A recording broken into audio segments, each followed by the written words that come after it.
Here we go. And welcome back to another episode of the Swandingo Files with Laurel Portie today. She's a three-time Emmy Award winner and also very good at advertising. And maybe she'll give us a little secret for veterans on how she became so successful and why you should seek her out and getting your business recognized like it should be. How's it going today, Laurel? It's going all right. I'm happy to be here. Well, I'm glad you came on. I know somebody with your stature and how busy you are, it's kind of hard to get, break away from what you do. So what I kind of want to discuss today is how you got into advertising. At what point did you really see yourself becoming so successful, and why or how did you figure all this out, like all the online stuff? Because a lot of business owners don't really understand it. They don't know where to turn, and veterans make very good business owners. We make up some of I think the biggest population of small business owners. So why should they advertise, and you know, and how do they seek you out? So just how did you get in the space to begin with? Yep, absolutely. So I'm about to date myself. So I actually started in advertising in 2002. I was a sophomore in college and I was going to school for media communications. And it was come time to, figure out, do I want to go into radio or do I want to go into television? And being the person that I am, I actually decided I was going to dip my toes into both. And so from 4 a.m. to 9 a.m., I would go work it was a 70s music radio station. And so I would do that in the morning. I would go to school all day. And then from 5 to 9, I would work for a local ABC affiliate. And that's where I had like the hardest job there was, because obviously, this is an intern. We're going to give her like the job that no one wants to do, right? And it was, creating the teases for the 11 o'clock news. Like that, like to me, it's hard, right? Because, the credits are rolling from their favorite primetime show. And it was my job to do two things. One, I had to avoid them picking up that remote and turning off the TV. But then the job got even harder, which was carrying them over a commercial break of 3 minutes in order to watch the most boring show on television, which is the 11 o'clock news. And so I learned how to, one, get people's attention, promise them something of value. And I'm telling this story because what we're going to talk about here in a little bit has everything to do about mastering that skill. And so over the years, I worked in television. As a matter of fact, as I was growing my business in 2018, we actually just had our 5-year business anniversary. April 18th, 2018 was the day that I started my own business, but I didn't quit television until November of 2018. And so it was just cutting my teeth over almost 2 decades of working in television.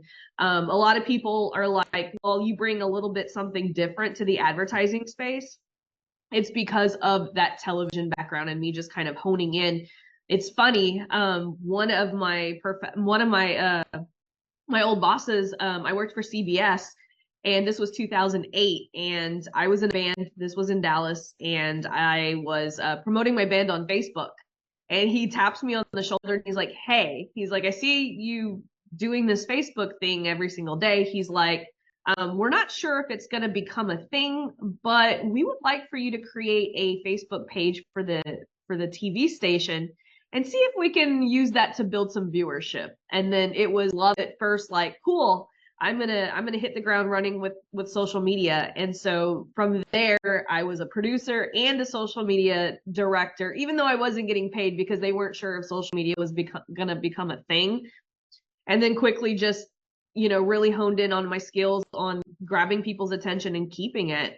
And then worked my ranks up. I was one of the most sought after social media directors in the television space, because no one was doing a lot of the stuff that I was doing on social media. Like all of these news stations, they were the race to go live with their satellite trucks, right, during breaking news. I was one of the first days that they utilized Facebook Live. I was like, watch this. And I didn't get permission. I was just like, the reporter, I told her, I said, you go live. And we were #1 consecutively that entire week. So it has been a journey learning, figuring out all of the social media things and taking, my advertising skills from television and really bringing it into social media. And so I think that's what kind of makes me stand out, is because of the experience in television and really adopting that social media platform as a way to, back in the day, the television stations, they were each other's competition. Now the biggest competition TV stations have is this, right? People are on their phones as they're watching TV. I got a little bone to pick with you. You said 2002. You don't want to put your age out there, or how old you are. It's like, man, I joined the military 2002, so it's like, so you're calling me old too. So no, I got a question though. Can a company really, well, really anything? Because there's how many different social media platforms? What, 7 or 8 or 9 or 10, whatever we got now for social media? Can a business even scale without a social media presence anymore? I don't think so. I think that there's just, I mean, it depends on every business's definition of scale, though, right? Like if you're on a local level, yeah, sure, you could scale. You could use mailers, you can use flyers. There's so many different ways. It just depends on what that business's definition of scale. Like a lot of the old school marketing tactics, like billboards and TV. Like we have to look at Facebook advertising or YouTube advertising or any type of social media advertising just as a different vehicle to deliver the same message that a billboard would, that a TV, commercial would. But the difference now, and this is what I tell my students all the time, and this is important for, anyone starting a business, is that the playing field has never been as level as it is right now. Because think about this, back in 2002, you had to spend $2,000 or $3,000 for one 30-second spot in a television show, where now I can spend $5 a day in a targeted way and reach my ideal customers, and probably even more so than that one 30-second spot reached back in 2002. Yeah, it's definitely, I guess seeing the local stuff, I mean, there's still several ways you can create reels and other things like that. Just kind of, it doesn't have to be serious. A lot of it's just for fun, and a lot of people just don't want to take the time to do it. And I mean, I hate social media personally. I think it's just, and there's all these planners and everything. It's just, but that's the only way to get your name out there really nowadays. And yeah, don't even drop the planners. Like, don't even do that. Just make it a part of every single day that you do. Like, that's why I tell my students, a lot of people, when they, they start to work with me, they're wanting me to like help them with all these spreadsheets and all of that. I'm like, I don't use any of that. I literally just use, like, this is the only tool that I use every single day. I just go live or I just post something and I just make it part of my day. Like people overthink this whole social media thing because they think it has to be perfect, right? I've got several awards for working in television, and you know what? All of my TV equipment are in that corner over there not being used, because this right here and this gets better engagement than any of that fancy equipment over there. And so that's what I think a lot of people get tripped up. Like, more people get value out of me. Like if I'm doing ads for a client, I'm just going to turn on my screen share and I'm going to walk people through what I'm doing, why I'm doing it. I'm going to throw it up on YouTube as rough as hell. Like if you go to my YouTube channel, it's all there. Like the videos are not pretty. Like people are really seem to be surprised at how far I've gotten with not putting on a face every day and just I don't look like the typical, internet marketer, but it's because I understand the value of content. And I don't think people really care about all the stuff that people think that they care about. People just want that valuable information. They don't care whether they're getting it this way or if they're getting it that way. The only thing that they care about is that I'm putting it out there. So be yourself, be genuine, and provide a little bit of value. Not a little bit, like as much value as humanly possible. It's one of those things too, especially when you're a local business. Like, you either have to get traffic, customers, or you don't survive. This is what people need to understand. It's like, if you don't use Facebook advertising, that's cool, but you still need to get butts in your seats, people to walk through the door. What are you going to do? The only alternative is handing out flyers, which is very timely, still very effective, but very timely. Run TV commercials. Well, that's thousands of dollars, and you're not going to have that instant. People think Facebook advertising means $1 in, $2 out. As a so I'm gonna share something here. So my business just crossed over the $2 million. We're on our way to $3 million. I still have not spent $100,000 in advertising, but yet my Facebook ads manager will say, for every dollar that I'm putting in, I've only got 50 cents back. So the ads manager is not telling the full story, but the metrics that I look at is if I'm putting a whole bunch of ads out there and flooding the marketplace with my $5 ads, right? This creates this compounding effect of people following me on social media and organically reaching out, right? I've got, like, if I open my email, my messenger conversations right now on Facebook, I probably have like 200 or 300 inbound messages of people who've seen my ads or watching my content, and they're wanting to talk to me. The Facebook ads manager is not tracking any of that, right? And so you have to understand the same of advertising the same way that I understood it way back then. Think about this. I didn't have all these car dealerships coming to me at my office at the TV station being like, how many conversions did that commercial bring? Like, that sounds ridiculous when you put it that in perspective. Yet, so many people come to me and like, I put this money in. Why is Facebook not tracking my conversions? Why are people not buying, right? Like, you wouldn't yell at a TV commercial the way that you yell at Facebook ads. But yet, it's the same type of platform, just a different vehicle to deliver the same type of content. Yeah, when I got in this space, one of the people I was doing training with, he said he had spent over millions of dollars in advertising through social media platforms. It's like, that's a lot of money. How the heck? So I think I got a little bit lost in that. It's like, man, that's a lot of money that you're taking from the customer or having them pay for and running it. So you basically know how to do this because you've been on the end, and you can do it for how much, a day or a month, or depending on the what they want and the content and all that stuff. Yeah, absolutely. Like, I mean, most of my clients and myself, $5 ads and $2 ads. That's my favorite two types of $5 top of funnel ads and $2 retargeting ads. That's that, like, a lot of people think that there's this, this really massive, strategy, but it's like, cool, I put out $5 ads to cold traffic talking about my product, what it can do to help. And then I every single piece of content that I post, I literally just load it into my ad manager at $2 a day because it's retargeting. You don't need a big budget for retargeting. There's only so much people in a warm audience, right? $2 a day, each ad. So, I do something that's called the Hot 7. So it's going to be $14 a day, right, to run that. But that it keeps me in front of my clients, my prospects, my leads. It leads to all of these referrals. It's because I'm consistently staying in front of people. And that's literally, like, most small business owners, that's all they need. $5 ads. Like, think about that as the TV commercials, right? Like, who are you? What your brand story? What's the value that you bring to the marketplace? What's the gap that you fill that your competitors aren't? And then you just retarget all of those people who are watching one of those 3 videos with all of the like, let's say you own a local t-shirt shop in town, right?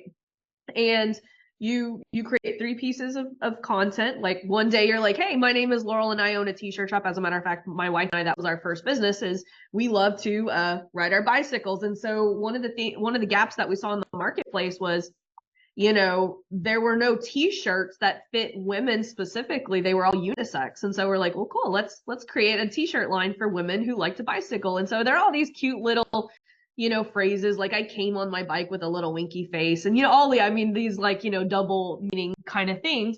But, like, we literally made videos saying, hey, this is Laurel and Christina. We were tired of not finding awesome shirts for women who bicycle, and so we created this company.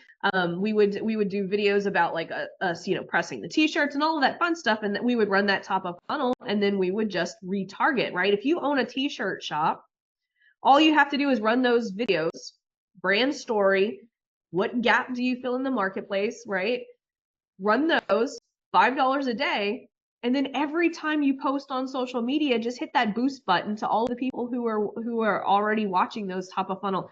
That's going to bring more customers. Like, I keep pointing out there because I'm on Main Street and there's a whole bunch of businesses out there. But, like, all of these businesses on Main Street are running this strategy. I came back to my hometown. I'm actually sitting in what used to be my grandparents' 5 and dime store back in the day. But whenever I moved back into my community, I'd been gone for 20 years. I went up and down all of these businesses here, and I just placed their ads for them for free as a way to give back. But that's all we're doing to get people into the stores. is just, hey, let's just put some, some content that's going to bring new people in. And every time they post, we just, hit that boost button and retarget all of those people who are already engaging with their content. That's it. That's it. Literally, that's it. That's all. That's just all it is. You make it sound so simple, whereas some people seem really like they struggle. It really is, and we do the same for YouTube. Like that, like it doesn't matter. Like the vehicle might change, but like the content's the same. Got it. So you have 3 Emmy Awards, right? I do. I mean, as somebody that's never had an Emmy, of course, or a nomination, how the heck did you get that? Well, I worked in television. Now it's the same thing, but it's like there's the smaller communities of the Emmy. They've got like the Lone Star Emmys, they've got the Rocky Mountain Emmys, they've got all of these different Emmys. I was just a part of a team that won a lot of awards whenever I worked for CBS in Dallas and also CBS in Seattle. So where do you live at now? So me and my wife actually ping pong back and forth. We bought a beach house. So we live right now between 2 areas. So right now we are in the bayou of Louisiana. And we wanted to have a place that would have faster internet, because at the time we moved back here, the internet was a little iffy, but thank you for T-Mobile releasing their 5G. But we actually bought a beach house in Biloxi, Mississippi, which is about 3.5 hours down. And so we just ping pong back and forth. So we're on the Gulf Coast in the bayou of Louisiana, and then half the month we're in on the beach. Actually, our house is on the beach in Biloxi, Mississippi, which is still one of the best kept secrets of the Gulf Coast. I know my uncle lives down there in Biloxi, so he actually works at one of the casinos down there. I don't remember which one though, but yeah, I've been down there, and then of course I was stationed in Louisiana too, and both those states I love very much. I live in Texas now, but I love both awesome. states. Yeah, I'm just north of Dallas, an hour and a half, so I didn't want to live in Dallas, too big, especially nowadays. Yeah. So the boss that I was actually talking about at the TV station, CBS 11, Dallas. I lived in Deep Ellum. Yeah, it's a little bit too big, and I don't know how. When's the last time you were in Dallas? I was actually just there for an event that I did in a couple of months ago. Yeah, that place is getting way too big down there. So Deep Ellum has definitely gotten a facelift since I lived there. yeah, a lot of money coming down here. So why should so do you actually train or help people that come to you and ask how do you run Facebook ads, or what do you know? Absolutely. So I have a $7 a month ads program that we've now sold over 6,000 times. So we've got a lot of students who come through that program. And what sets that program apart is I actually created it as a high ticket offer, but offered it at a low ticket price. It's something I started 5 years ago, and it has really, really grown. And I've talked to so many business owners, and we've spent about 4 years just optimizing. My mentor, Nick Peterson, has done an amazing job of keeping me aligned with what I really wanted to have with this $7 program, because I released it at a time where everyone was doing high ticket things. And I have an agency and I had a high ticket, and I had a whole audience of people who couldn't afford either of those 2 things. And so I was like, you know what? I'm going to put all of the content that I've been putting out along with cheat sheets, and I'm going to offer weekly Q&A, and I'm going to hop on 2 Zoom coaching calls every single month. And that was the $7 program that I created. And here 5 years later, it is probably my favorite thing that I've ever created, because it opens the door to so many people who would never have support with advertising if it wasn't for that program. So can you say how much did you say it was? $7 a month. You got people out here charging $10, $20, $50,000 for 6 weeks. Yep, I know. So I'm gonna be quite blunt here. How does that make you feel when you see people trying to get wrapped up into this stuff, and you see people charging $50,000, $25,000 for what you're teaching people $7 for? Yeah, no, it's crazy. I mean, it depends on like the level of support that those people are offering, but I will say this. I have had, I mean, we're talking several hundred people now because the program's been up for like 5 years. And if you go, like, if you ever see my ads, just go read the comments on them. Like, people are like, I have spent over $10,000 on programs that have not even come close to the amount of support that you give me in this program. And that makes my heart happy. Like, that's the reason why the program exists, right? As a matter of fact, one of the things that I'm going to do as soon as, I'm done with this, this podcast episode is I'm going to go live and answer all of the questions in the $7 program. So I'm going to be looking at, students ads and, student ad copy and stuff like that. And it's, but it's just such a fun program because, like I said, it has allowed so many people to have that full depth of understanding of advertising, because a lot of people in courses, they'll show you the setups, but they don't show you the actual strategy and the nuances that actually make advertising work. Like, so many courses want to show you, well, you should only push this button, you should only do this. Whereas mine has a little bit more depth because of the foundational things that you actually have to know. Because a lot of people will be like, well, Facebook ads don't work. Well, yeah, you're pushing the right buttons, but your ad just like completely sucks. Like, you're not understanding who you're trying to talk to, and you're not clear on what you actually offer. That's really, like, most people don't have an ad problem. They just have, like, I don't know how to tell anyone what I actually sell. A content problem. Yeah. That's exactly what my business partner Trey says. It's like your content sucks. You're not providing what you need to, and you're not. Well, you know what I mean. But it's just, you two think a lot alike apparently, and that's funny. But you just got one of your biggest. You just won me over, and I'm now one of your biggest supporters. Because if you're going to offer, a program for $7 a month, and of course it depends on them to attend everything like they're supposed to. But I find that a lot better than some of these programs out here that are charging veterans, especially new ones coming out of the military, X amount of dollars for not even teaching basic SEO or anything like that. So, yeah, I got a bone to pick with some of them. But you're definitely my biggest supporter because you're going to do that for $7. Yeah, and you're between Mississippi and Mississippi and Louisiana and Texas. So, three of my favorite states. So. Yeah. Oh yeah, Southern girl here, born and raised. Well, you just won me over. So what's next on your agenda to do? Like, what's your next goal? Yeah, so honestly, like, I'm just chilling. Like, like I mentioned my mentor Nick Peterson earlier. If you guys don't know who he is, definitely go on YouTube and just start watching his stuff.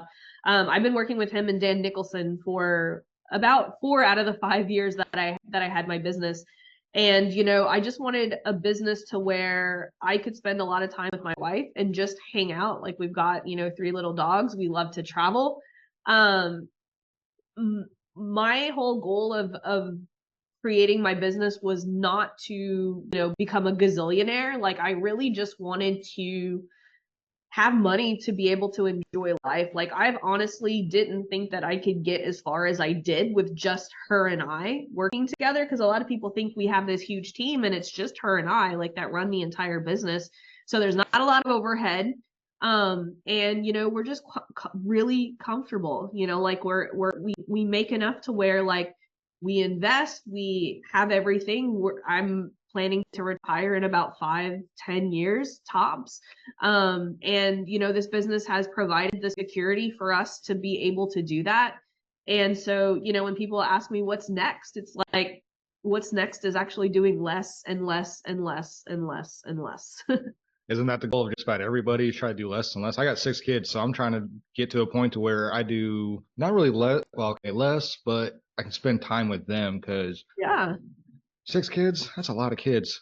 And yes, it is. Today's standards. And I would give anything to just start traveling, the United States, even out of country with them, because I never got a whole lot of that as a kid with my family. So it's kind of my ultimate goal, is to get to the point where you're at and spend time with them. That way we can actually make memories.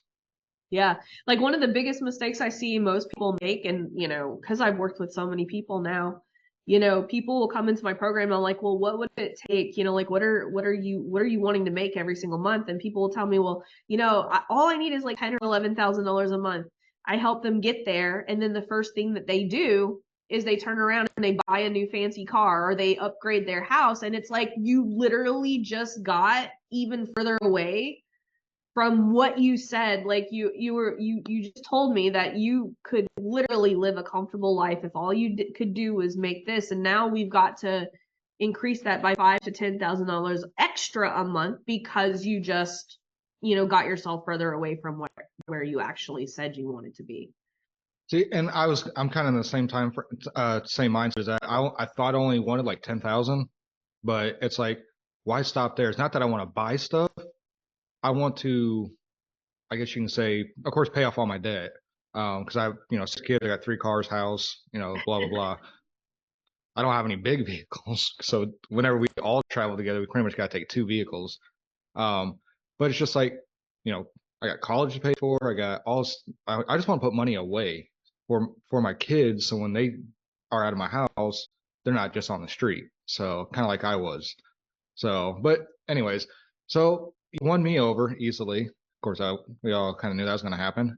So how can people find you and get a hold of you that, really need your help, honestly? Yeah, honestly, like I love Instagram. Instagram's my jam. If you want to find me on Instagram, it's at the Laurel Show. Made my Instagram handle is as easy as possible. Or if you're just like, you know what, I just want to check out your $7 coaching program, it's adcoaching47.com. Adcoaching47.com. Yep. I'm gonna look you up as soon as I'm done here because, yeah, like I said, you're my biggest. I'm your biggest fan now. So, well, awesome. Well, that made my day. Well, I'm glad you jumped on here. And it's so awesome that you're offering this. And to any of the veterans that are going to watch this is definitely something that we all need to, if you own a business or anything like that, this is definitely somebody you need to come and talk to and, at least learn how to do it yourself. You need to, hey, whatever. But she's definitely killing it. Don't go pay $25,000, $50,000 for these programs for a 6-week program that basically shows you nothing. Mm-hmm. So, but that's all we have time for today on the Swandingo Files. And everybody have a good day. And I'm going to go move to Louisiana. It seems like that's where everybody's at. I'm